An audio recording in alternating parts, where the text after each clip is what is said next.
نبی اکرم صلی اللہ علیہ وسلم نے ارشاد فرمایا، مل جل کر کھانے سے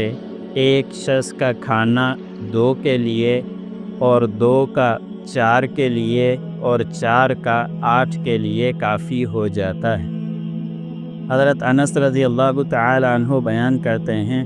کہ جب نبی اکرم صلی اللہ علیہ وسلم مکہ مکرمہ سے ہجرت فرما کر مدینہ منورہ میں تشریف لے آئے تو مہاجرین رضوان اللہ تعالی علیہم اجمعین کی ایک جماعت آپ صلی اللہ علیہ وسلم کی خدمت میں حاضر ہوئی اور عرض کیا، یا رسول اللہ صلی اللہ علیہ وسلم، ہم نے ایسی کوئی قوم نہیں دیکھی جو زیادہ مالداری میں بہت زیادہ خرچ کرنے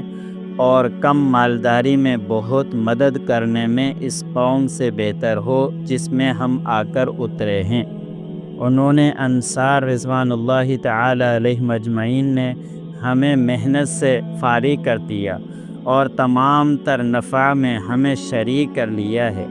ہمیں تو یہ خوف ہے کہ تمام تر ثواب کہیں انہی کے حصے میں نہ آ جائے۔ آپ صلی اللہ علیہ وسلم نے ارشاد فرمایا کہ نہیں، تمام تر ثواب انہی کے حصے میں نہیں آئے گا